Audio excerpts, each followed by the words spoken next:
ഏകസ്തു സാരഥിം ജഘനേ ചിച്ഛേദാന്യശരാസനം തം ബദ്ധ്വാ വിരധീകൃത്യ കൃച്ഛ്രേണ കുരവോ യുധി കുമാരം സ്വസ്യ കന്യാം ച സ്വപരം ജൈനോ വിശൻ തച്ഛ്രുത്വ നാരദോ കൃതേന രാജൻ സഞ്ജാതമന്യവാ കുരൂൻ പ്രത്യുദ്യമം ചക്രുഹു ഉഗ്രസേന പ്രചോദിതാഹ സാന്ത്വയിത്വാ തു താൻ രാമഃ സന്നദ്ധാൻ വൃഷ്ടിപുങ്കവാൻ നൈച്ഛൽ കുരുണാം വൃഷ്ടീനാം കലിം കലിമലാപഃ ജഗാമഃ അസ്തിനപുരം രഥേനാദിത്യവർച്ചസ ബ്രാഹ്മണൈഃ കുലവൃദ്ധൈശ്ച വൃദ്ധശ്ചന്ദ്രൈവ ഗൃഹൈഃ ഗത്വാ ഗജാഹ്വയം രാമോ ബാഹ്യോപവനമസ്ഥിത ഉദ്ധവം പ്രേഷയാമാസ ധൃതരാഷ്ട്രം ബുഭുത്സയാ സോഭിവന്ത്യാംബികാപുത്രം ഭീഷ്മദ്രോണം ച ബാലികം ദുര്യോധനം ച വിധിവത രാമമാഗതമബ്രവീത തേതി പ്രീതാസ്തമാകർണ്യ പ്രാപ്തം രാമം സുഹൃത്തമം തമർച്ചയിത്വാഭിയുഃ സർവമംഗളപാണയഃ തം സംഗമ്യധാന്യായം കാമർഖ്യം ച നിവേദയൻ തേഷായേതൽ പ്രഭാവജ്ഞാഃ പ്രണയം ശിരസാ ബലം ബന്ധൂൻ കുശലൻ ശ്രുത്വ പൃഷ്ട്വാ ശിവമനാമയം പരസ്പരമഥോ രാമോ ബഭാഷേ വിക്ലവം വച ഉഗ്രസേന ക്ഷിതീശേ സ്വയദ്വാജ്ഞാപയൽ പ്രഭു തദ്വ്യഗ്രധി ശ്രുത്വഗുരുദ്ധം അവിളംബിതം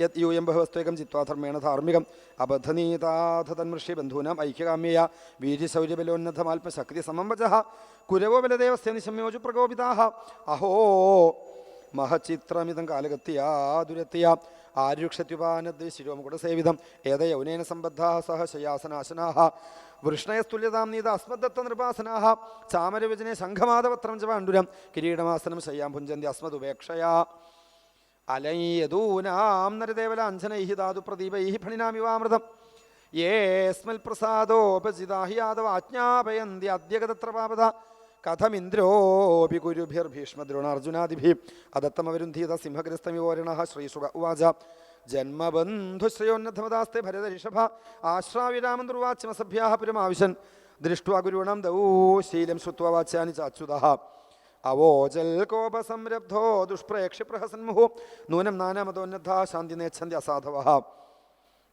തേഷാം ഹി പ്രശമോദണ്ഡഃ പശൂനാം ലിഖിതോ യഥാ അഹോ യദൂനസു സംരബ്ധാൻ കൃഷ്ണം ച കുപിതംശനൈഃ സാന്തയിത്വാഹമേതേഷാം സമമിച്ഛന്യഹാഗത തൈമേ മന്ദമതയഃ കലഹാഭിരിതാഃ ഖലാഃ തമ്മാമവജ്ഞായ മുഹു ദുർഭാഷന്മാനിനോ ബ്രുവൻ നോഗ്രസേന കില വിഭുഃ ഭോജവൃഷ്ണി അന്ധകേശ്വരഃ ശക്രാദയോ ലോകപാലസ്യാദേശാനുവർത്തിനഃ സുധർമാക്രമ്യതേന പാരിജാതോമരാംഘ്രിപ ആനീയ ഭുജ്യതേ സോസൗ നകിലാധ്യാസനാരിഹണ യസ്യ പാദയുഗം സാക്ഷാത് ശ്രീരൂപാസ്തേഖിലേശ്വരി സനാരിഹതി കില ശ്രീസ്വനരദേവരിച്ഛദാൻ യസ്യാഘ്രിപങ്കജരജോഖീലലോകപാലൈഃ മൗല്യുത്തമൈർധൃതമുപാസിത തീർത്ഥതീർത്ഥം ബ്രഹ്മാഭവോഹമപി യസ്യ കലാഃ കലായാഃ ശ്രീശ്ചോദ്വഹേമാചിരമസ്യ നൃപാസനം ക്വ ഭുഞ്ചതേ ഗുരുഭിർദത്തം ഭൂഖണ്ഡം വൃഷ്ണയഖില ഉപാനഃ കില വയം സ്വയം തു ഗുരവശിരഃ അഹോ ഐശ്വര്യമത്താനാമിവ മാനിനാം അസംബദ്ധാകിലോ രൂക്ഷാഃ കസഹേതാനുശാസിത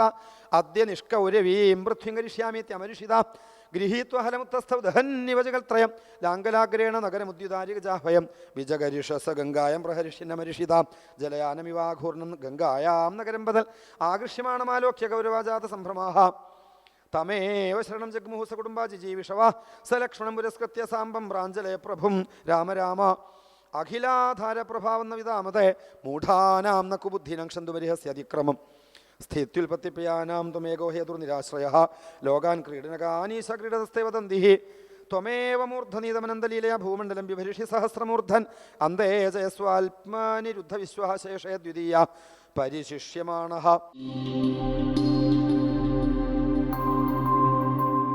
അനുഭവ അവസാനത്വാകുന്ന ബ്രഹ്മസൂത്രത്തിൽ ആചാര്യസ്വാമികൾ എഴുതിച്ചേക്കണേ. അവസാനത്തെ പ്രമാണം എന്താണ്? വേദങ്ങളും കൂടിയല്ല, ശാസ്ത്രങ്ങളും കൂടിയല്ല, അനുഭവമാണ്. First hand experience, our own personal experience എന്നൊക്കെ ഗുരുദേവൻ പറയാം.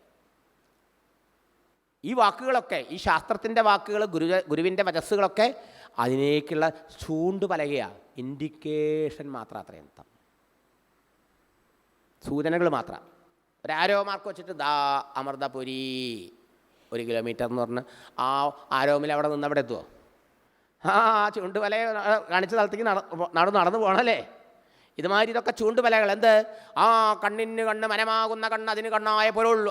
മനസ്സും അതിലെ ചിന്തകളെയും അതിനെയൊക്കെ പ്രകാശിപ്പിച്ചുകൊണ്ട് അതിൻ്റെ അപ്പുറത്ത് അതിനെ പ്രകാശിപ്പിച്ചുകൊണ്ടിരിക്കണം. ദാറ്റ് ഇലൂമിനിങ് principle called consciousness, that is only a witness of all these happenings in your mind.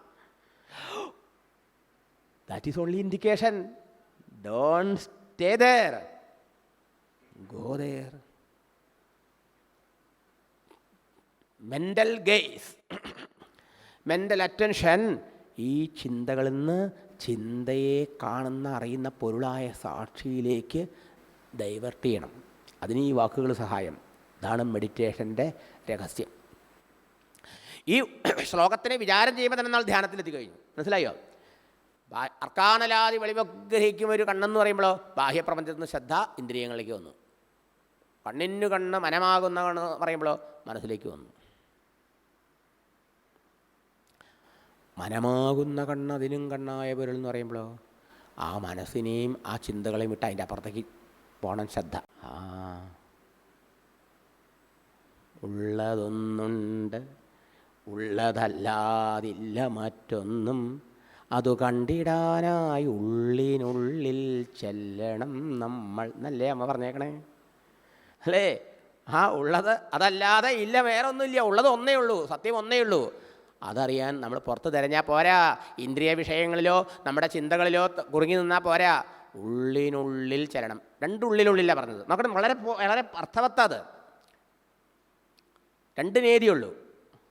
ഒന്ന് സ്ഥൂലം, ഇന്ദ്രിയങ്ങൾ പ്രത്യക്ഷമായ പ്രപഞ്ചം, അതിൻ്റെ ഉള്ളിലേക്ക് വേണം. കണ്ണടച്ച ഉള്ളിൽ വന്നില്ലേ? അതിൻ്റെ ഉള്ളിലേക്ക് പോകണം. എവിടെ? ഈ തോട്ട്സിൻ്റെ അപ്പുറത്ത്, ഈ മനമാകുന്ന കണ്ണ് അതിനും അപ്പം. കണ്ണടച്ച പിന്നെ മനസ്സുള്ളൂ, ചിന്തകളേ ഉള്ളൂ അല്ലേ? കണ്ണടച്ച ഒരു ഉള്ളിലേക്ക് എത്തി. ആ ഉള്ളിൽ നോക്കുമ്പോൾ പല പൊന്തി പറയുന്ന ചിന്തകളാണ്. ഈ ഗുരു പറഞ്ഞു ആ ചിന്തയ്ക്ക് അപ്പുറത്ത് മനമാകുന്ന കണ്ണ് അതിനെയും കണ്ടുകൊണ്ടിരിക്കുന്ന പൊരുളാണ്. അപ്പോൾ ഒരു ഉള്ളിലേക്കും കൂടി പോകണം.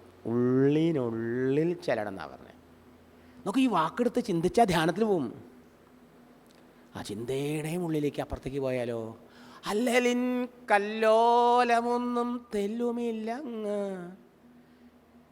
ഓ, ചിന്തകളാകുന്ന തിരമാലകൾ സദാ അടിച്ചുകൊണ്ടിരിക്കുന്ന കടലിന് സമാനമാണ് നമ്മുടെ ഇന്നത്തെ മനസ്സ്. ടർബുലൻ്റ് സീ, വയലൻ്റ് സീ, അല്ലേ? ഇളക്കി മറിയുന്ന വിക്ഷിപ്തമായ കടൽ പോലെയല്ലേ ഇന്നത്തെ നമ്മുടെ അന്തരംഗം മനസ്സ്. ആ ചിന്തയുടെ അപ്പുറത്തേക്ക്, ആ ഉള്ളിൻ്റെ ഉള്ളിലേക്ക് പോയാലോ, ആ ചിന്താസാക്ഷിയിലേക്ക് പോയാലോ, ഗുരുദേവൻ്റെ തത്വമസി കേട്ടിട്ട് ആ മനമാകുന്ന കണ്ണ് അതിനും കണ്ണായിരിക്കുന്ന പൊരുളാടാ നീ എന്നുള്ള ആ വാക്കിനെ വിശ്വസിച്ച് അങ്ങോട്ട് തിരിഞ്ഞു നോക്കിയാലോ, അങ്ങോട്ട് പോയാലോ. അല്ലലുണ്ടാക്കണ ചിന്തകളല്ലേ കല്ലോലം. എന്താ ഈ ചിന്തകളാ? അല്ലലിൻ്റെ കല്ലോലങ്ങൾ. അവിടെ ചിന്തകളേ ഇല്ല. ചിന്താരഹിതോ ഹൃദാഖ്യ, അല്ലലിൽ കല്ലോലമൊന്നും തെല്ലുമില്ല അങ്ങ്. ഇതാണ് ആത്മാനുഭവം, ഇതാണ് മോക്ഷരഹസ്യം, ഇതാണ് ഏകാദശം നമുക്ക് പറഞ്ഞു തരുന്നത്. ഇതിലധികം എന്ത് പറയാനുണ്ട്? ഇതിനെന്താ നമ്മൾക്ക് ചെയ്യേണ്ട സാധനം? സാധനം എത്രയേ ഉള്ളൂ. കായേന വാചാ മനസേന്ദ്രിയൈർവാ ബുദ്ധ്യാത്മനാവാ അനുസൃത സ്വഭാവാത് കരോതി യദ്യൽ സകലം പരസ്മൈ നാരായണായേതി സമർപ്പയേൽത്തത്. ഇവിടെ ഉപദേശം മൂന്നാമതൊരാൾ ആയതുകൊണ്ട് എല്ലാം നാരായണന് സമർപ്പിച്ച് ചെയ്യൂ പറഞ്ഞു. നമ്മൾ ചെല്ലുമ്പോഴോ നാരായണായേതി സമർപ്പയാമി ഒക്കെ സമർപ്പിക്കുന്നു എന്ന് പറയണം. ഈ ശ്ലോകം പരിശീലിച്ചാൽ മതി. അതിലെല്ലാം അടങ്ങി. എന്താ അത്? കായേന വാച മനസേന്ദ്രിയ മനസാ വാച കർമ്മണ. മൂന്ന് തരത്തിലാണ്. ആദ്യം പുറത്ത് ശാരീരിക തലത്തിലുള്ള കർമ്മങ്ങൾ. അതിന് മുമ്പോ അതിൻ്റെ സങ്കല്പം മനസ്സിൽ വരും അല്ലേ? എനിക്ക് അവിടെ പോകണം, ഇവിടെ പോകണം, അത് ചെയ്യണം, ഇത് ചെയ്യണം, അതും ചിന്തയല്ലേ? അതെ, മനസ്സിലെ സങ്കല്പങ്ങളും വാക്കുകൊണ്ട് പറയുന്ന വാക്കുകളും ശരീരം കൊണ്ട് ചെയ്യുന്ന കർമ്മങ്ങളും. മനസാ വാച കർമ്മണ എന്ത് ചെയ്യണതും എങ്ങനെയാണ്? ഓരോരുത്തരുടെയും സംസ്കാരത്തിനനുസരിച്ച്, പൂർവ്വവാസനയ്ക്കനുസരിച്ച്, പ്രകൃതേഹ സ്വഭാവാത്. ഒരാളുടെ ചിന്ത പോലെയല്ലോ വേറൊരാളുടെ ചിന്ത. ഓരോരുത്തരുടെയും ചിന്തകളും സങ്കല്പങ്ങളും കർമ്മങ്ങളും വ്യത്യസ്തം. അപ്പം അങ്ങനെ ആ ചെയ്യുന്ന പ്രവൃത്തികൾ മുഴുവനും കരോമി യത് എന്തെന്ത് നീ ചെയ്യുന്നുവോ അതെല്ലാം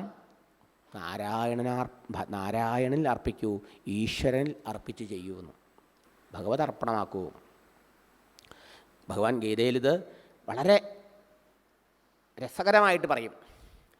പണ്ടൊക്കെ വൈദിക യാഗയജ്ഞങ്ങളാണ് അങ്ങനെ പറഞ്ഞിരുന്നത്. പക്ഷേ ഭഗവാൻ ഗീതോപദേശത്തോട് വലിയൊരു വിപ്ലവാത്മകമായ ഒരു ചിന്ത കൊണ്ടുവന്നു, ലോകത്തിൽ നിന്നു. യത് കരോഷി യദശ്നാസി യത് ജുഹോഷി ദദാസി യത് യത് തപസ്യസി കൗന്ദേയ തത് കുരുഷ്വ മതർപ്പണം.